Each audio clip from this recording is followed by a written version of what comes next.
Marcos, capítulo 4. Novamente, Jesus começou a ensinar à beira-mar.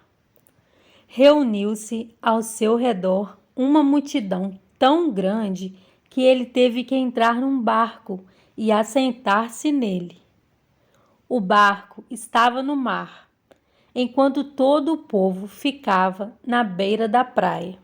Ele lhes ensinava muitas coisas por parábolas, dizendo em seu ensino: ouçam, o semeador saiu a semear. Enquanto lançava a semente, parte dela caiu à beira do caminho, e as aves vieram e as comeram. Parte dela caiu em terreno pedregoso, onde não havia muita terra, e logo brotou, porque a terra não era profunda. Mas quando saiu o sol, as plantas se queimaram e secaram, porque não tinham raiz. Outra parte caiu entre espinhos, que cresceram e sufocaram as plantas, de forma que ela não deu fruto. Outra ainda caiu em boa terra, germinou, cresceu e deu boa colheita, a 30, 60 e até 100 por um. A seguir, Jesus acrescentou: aquele que tem ouvidos para ouvir, ouça. Quando ele ficou sozinho, os 12 e os outros que estavam ao seu redor lhe fizeram perguntas acerca das parábolas.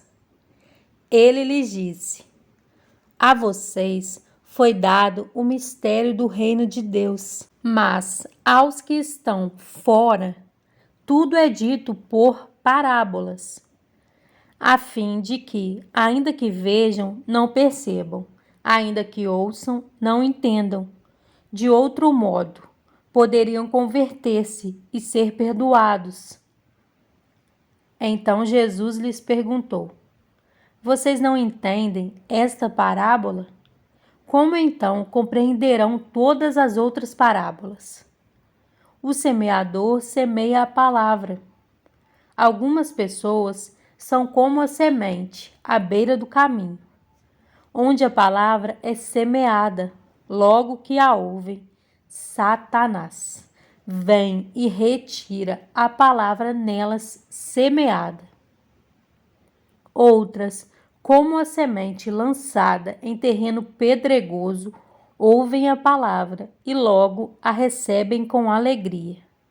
Todavia, visto que não têm raiz em si mesmas, permanecem por pouco tempo. Quando surge alguma tribulação ou perseguição por causa da palavra, logo a abandonam.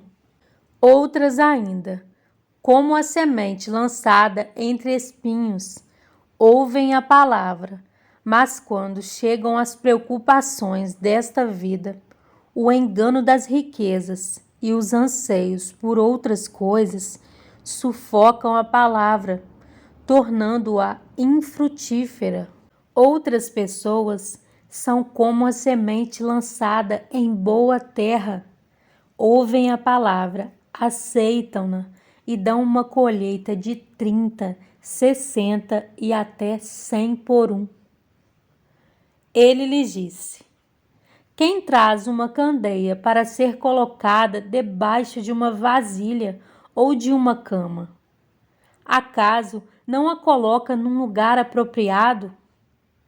Porque não há nada oculto, senão para ser revelado, e nada escondido, senão para ser trazido à luz.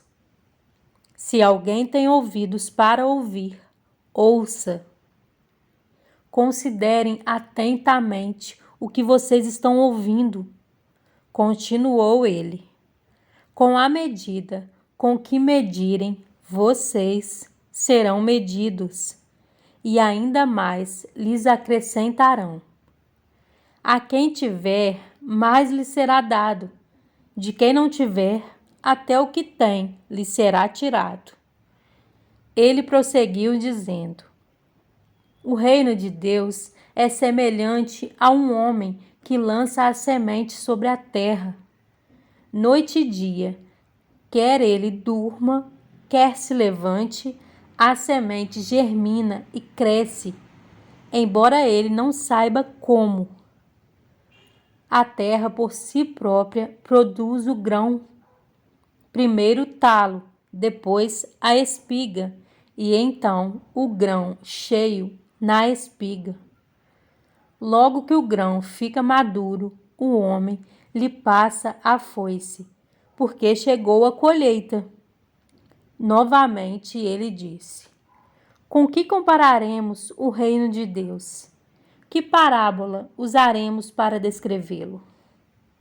É como um grão de mostarda, que quando plantada é a menor semente de todas.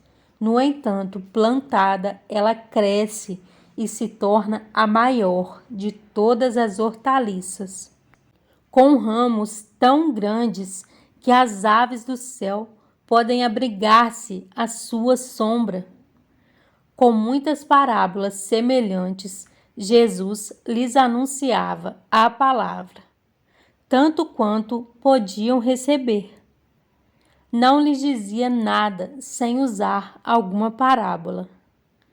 Quando, porém, estava a sós com os seus discípulos, explicava-lhes tudo. Naquele dia, ao anoitecer, disse ele aos seus discípulos: vamos atravessar para o outro lado. Deixando a multidão, eles o levaram no barco, assim como estava. Outros barcos também o acompanhavam. Levantou-se um forte vendaval e as ondas se lançavam sobre o barco, de forma que este foi se enchendo de água. Jesus estava na popa, dormindo com a cabeça sobre um travesseiro. Os discípulos o acordaram e clamaram: Mestre, não te importas que morramos? Ele se levantou, repreendeu o vento e disse ao mar: aquiete-se, acalme-se. O vento se aquietou e fez-se completa bonança. Então perguntou aos seus discípulos: por que vocês estão com tanto medo? Ainda não têm fé? Eles estavam apavorados e perguntavam uns aos outros: quem é este que até o vento e o mar lhe obedecem?